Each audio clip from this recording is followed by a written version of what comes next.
د مینه ټي وي چینل درنو کتونکو سلام، ستړي مشئ، وخت مو پخیر. د دې ساعت خبرې ټولګي ته ښه راغلاست. د قشقري د تیلو څاګانو څخه د ورځې 200 ټنه نفت ترلاسه کیږي. چارواکي وایي په جدي توګه په دې زیرمو کار روان دی او هره ورځ له دې څاګانو څخه 200 ټنه نفتي توکي ترلاسه کیږي چې ارزښت یې $130,000 کیږي. اقتصاد شنونکي په کور دننه د کانونو او په ځانګړې توګه د نفتي زیرمو ایستل د افغانستان اقتصاد لپاره ګټور بولي.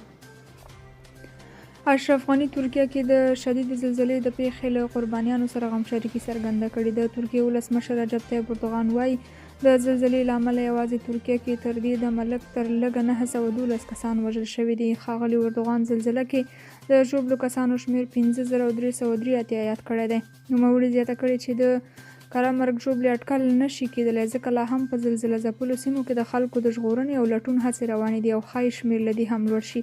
ښاغلي اردوغان خبریالانو ته ویلي دا له 1939 کال راهیسې ترکیه کې تر ټولو لوی انساني ناورین دی چې شاوخوا 2813 ودانۍ یې نړولې دي.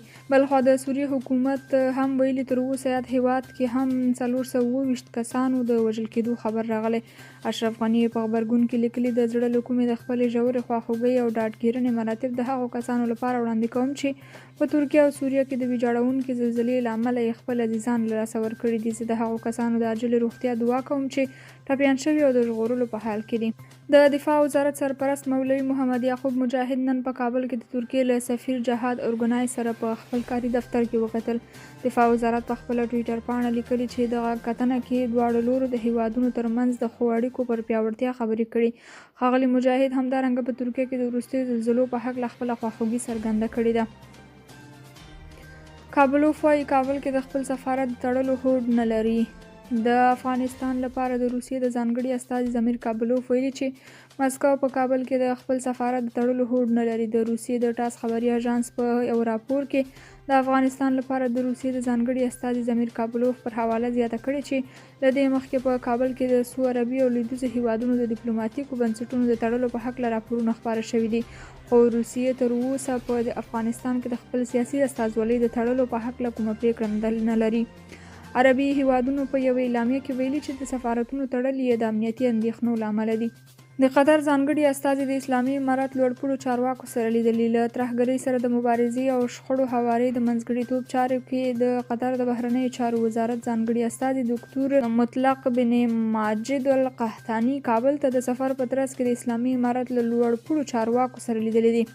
د قطر د بهرنیو چارو وزارت په یوه اعلامیه کې ویلي چې قحطاني پرون په کابل کې د اسلامي امارت د بهرنیو کورنیو او پوهنې وزارتونو له سرپرستانو او استخباراتو له عمومي رئیس عبدالحق وثیق سره په جلا جلا ډول کتلي. په اعلامیه کې ویل شوي چې دواړو لورو په دغه کتنه کې د افغانستان د سیاسي، اقتصادي، تحصیلي او پراختیایي وضعیت ترڅنګ په ځانګړي ډول د ښځو او نجونو زده کړو او کار په اړه خبرې کړې دي. په دغه بیان کې ویل شوي چې په افغانستان کې د امنیت او ثبات ټینګېدو لپاره د قطر د هڅو په دوام هغه هیواد کې د یوې هراړخیزې سیاسي اجماع جوړېدو په اړه هم خبرې وشوې.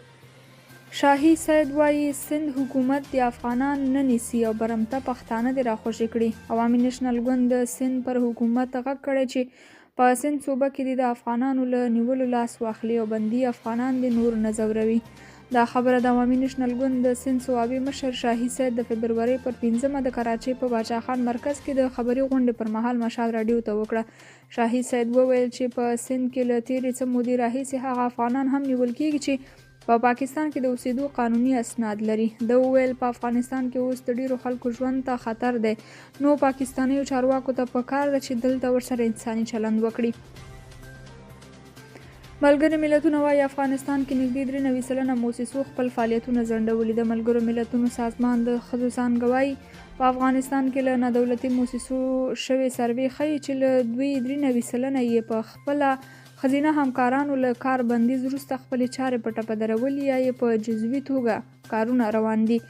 د ادارې تېره شپه ناوخته په خپله ټویټر پاڼه لیکلي د بشري مرستو رسولو په برخه کې د افغان نجونو او ښځو ونډه مهمه ده. طالبانو د 2022 کال د ډسمبر په 24 افغان نجونې او ښځې په نادولتي موسسو کې له کار کولو منع کړي. د دوی دې پرېکړې سلګونه هغه ښځې چې دې موسسو کې کار کاوه له خورا بد وضعیت سره مخ دي. د دوی دا پرېکړه پراخ غبرګونونه له ځان سره لري. که څه هم له طالبانو په کور دننه او بهر ځلونه وغوښتل شول چې خپلې دا پرېکړې بیرته واخلي، خو دوی خپل تصمیم تر اوسه بدل نه کړ. اسرائیلي ځواکونو د کډوالو په یو کمپ کې 15 فلسطیني وسلوال وژلي دي. اسرائیلي ځواکونو د لویدیځې غاړې د کډوالو په یو کمپ کې 15 فلسطیني وسلوال وژلي دي. اسوشیټ پریس خبري اژانس د اسرائیل د امنیتي چارواکو په حواله ویلي چې دغه برید نن دوشنبه د سلواغې په 18 شوی دی. اسرائیلي چارواکو ویلي برید د هغو مشکوکو کسانو د نیولو پر مهال شوی چې اسرائیل وروستۍ ناکامه حمله کې په لاس لرلو تورن کړي وو. اسرائیل د وژل شوو 2 تنو د حماس ډلې غړي یاد کړي. د فلسطین روغتیايي چارواکو برید کې یوازې د 3 تنو د ټپي کېدو پخلی کړی دی. دا برید داسې مهال کېږي چې په اسرائیلو کې د نوي حکومت د واک لومړنۍ څو اونۍ له شخړو سره ملې وې. د افغانستان بانک 18 میلیونه امریکایي ډالر لیلاموي. د افغانستان بانک مسؤلان وایي چې د روانې اونۍ د چهارشنبې پر ورځ د سلواغې 19 میلیونه امریکایي ډالر د لیلام په توګه بازار ته وړاندې کوي. د افغانستان بانک نن دوشنبه د سلواغې 18 پر خپله ټویټر پاڼه لیکلي چې د افغانیو ارزښت ساتلو او ثبات لپاره راتلونکي چهارشنبه د سلواغې 19 میلیونه امریکایي ډالر د داوطلبۍ په توګه بازار ته وړاندې کیږي. دغه بانک له ټولو خصوصي بانکونو او پر شرایطو برابر د پولي خدمتونو او صرافیو شرکتونو څخه غوښتنه کړې چې د داوطلبۍ کې ګډون وکړي. د افغانستان بانک ویلي چې د داوطلبۍ ګټونکي باید خپل ټول حسابونه د لیلام د ورځې تر پایه تصفیه کړي. د افغانستان بانک لیکلي د اسعارو د لیلام په داوطلبۍ کې د معاملاتو قسمي تصفیې ته اجازه نه ورکول کیږي. د داوطلبۍ ګټونکي د خپل ذمت د قیمت پیسې به په یو ځل په نغدو ډول په ټاکلې موده کې د افغانستان بانک ته سپاري. ولسمشر زیلینسکي وایي د اوکراین په ختیځ کې حالت ډیر خراب دی. د اوکراین ولسمشر ویلي چې د هیواد په ختیځ سیمه دونیتسک او نورو برخو کې حالت ډیر خراب دی. ولسمشر ولادیمیر زیلینسکي د فبرورۍ پر 15 ناوخته وویل چې دا په داسې حال کې ده چې د روسیې لخوا پر اوکراین د پراخو حملو نږدې یو کال پر پوره کېدو دی او مسکو په جګړه کې لا شدت راوستی دی. ولسمشر زیلینسکي په خپله شپنۍ ویډیو په وینا کې وویل چې په دونیتسک سیمه کې وضعیت ډیر خراب دی او سخته جګړه روانه ده. د زیاته کړه چې مسکو د دې لپاره حملې زیاتې کړي دي چې د په وینا د تیر کال ماته پټه کړي. د فبرورۍ په 15 په خارکیف ښار او خیرسون مهم بندر باندې د شدیدو بمباریو ریپورټونه هم ورکړل شوي دي. درنو کتونکو د دې ساعت خبري ټولګه مو تر همدې ځایه وه چې ستاسو په چوپړ کې مې درته وړاندې کړه. دا چې تر بیا او بلې ټولګې ستاسو په خدمت کې حاضرېږم. تر هغې مو په لوی او سپېڅلي رب سپارم. تر بیا ښې شېبې ولرئ.